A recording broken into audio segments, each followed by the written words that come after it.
This is Vijayaraghavan Venugopal. I am the co-founder and CEO at Fast&Up, which is one of the evolving and successful nutrition companies in the country. The nutrition market in the country has been going through a lot of transition in the last 10 years. So India has been waiting to happen. If you look at pre-COVID, it has taken a long time for India to come into act, because typically what used to happen was supplements as a category used to be dispensed with doctors through prescription route. There was hardly any consumer awareness as a matter of fact, and you typically go to the doctor and probably take a vitamin or multivitamin or whatever it is. It was probably the COVID phase that transformed this entire process, and you could see that a lot of awareness came in.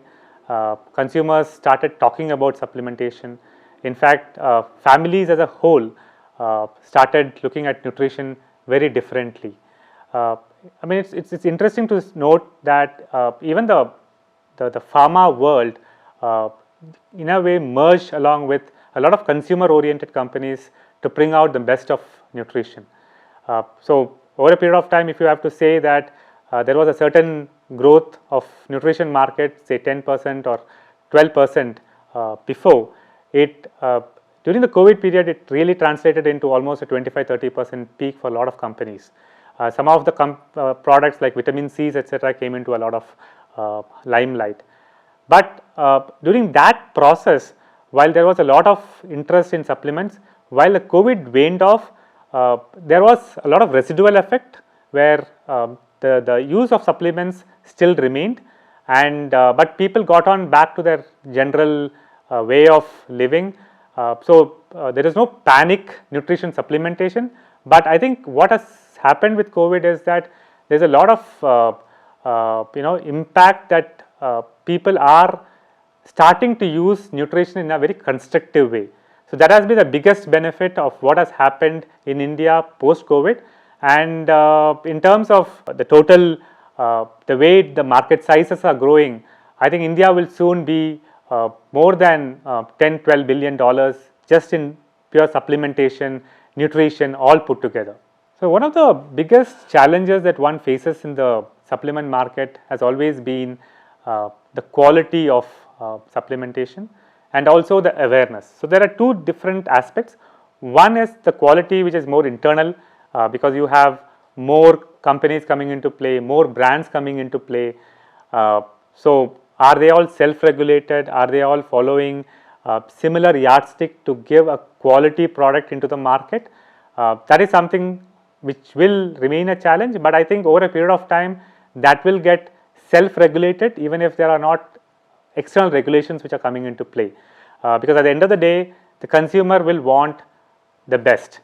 But that takes me to the second point of consumer awareness. So consumer awareness is something which is slowly evolving. It will still take some time before everyone is knowledgeable about everything. So one immediate change that I can see is a lot of consumers are today looking at what the product is, looking behind and seeing what the label has, what the contents are. They are getting more aware of the product, and slowly I think as the awareness comes in, there will also be an impact on betterment of quality, wanting to get the best of supplements, etc. So I think that will be a positive impact, but as on today, I think quality and consumer awareness are two things that is a hurdle, and that will keep improving as we go along. The Fast&Up's evolution as a player in the nutrition market itself is interesting, because when I take a look back over the journey 2015, there was hardly much awareness, hardly much possibilities of nutrition in the country, because even today most of the nutrition or supplements are imported into the country, right? There is hardly enough production which happens if you take the entire nutrition into the market. So one of the things that we did early on was, first we took the chance, we took the if you may call it the risk of getting effervescent format of nutrition into the country. There was some work to be done, because you had to make people aware that how the delivery format works, how interesting a drink which can be made out of that. So that is a step that we took early on. So from a DNA perspective, we were already tuned to the fact that we are not going to get into the mainstream formats, but get into more of innovation-led nutrition. In fact, one of our early taglines earlier was intelligent nutrition, right?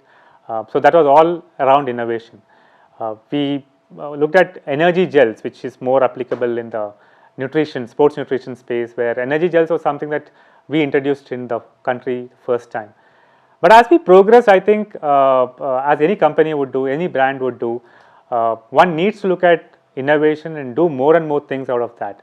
So one of the things that we have actively tried to do on two areas is, one, we have endeavored to bring a lot of supplements which you can see around into the effervescent format. Now that people have adopted the format more, we have brought in products like iron recently. Iron is a big problem. Iron deficiency of iron is a big problem. So we have introduced iron in an effervescent format. Vitamin D3 is a big problem in the country. Almost 90% of people are deficient in vitamin D. So we have converted it into a easy effervescent tablet. So there's a lot of innovation which has happened on the effervescent route. The second thing that I think we have been really passionate about is the protein space. On the protein space, if you look back, whey protein and milk protein has been traditionally been there, right? I mean, that's been the way it has happened. So I think where we are putting a lot of money, investment and thoughts, in particular R&D, is into the plant-based protein format, which we feel is ready to kick off in India. So we are at an exciting period in the phase of nutrition in general for India as a country, for the brand as well. So one of our dreams has always been how do we take Indian nutrition globally, right? So I think that is one of the subjects that we have always been clear on, very focused. So today as we speak, we do business with almost 20 countries across. So the global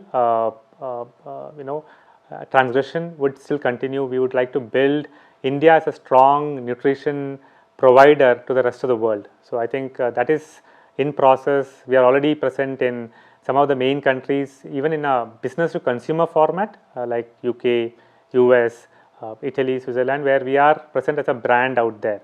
So that journey will continue, the globalization will continue, and we firmly believe that how Indian pharma has been a strong manufacturer for the entire world, it's only time when India as a nutrition hub will be the powerhouse for the entire globe.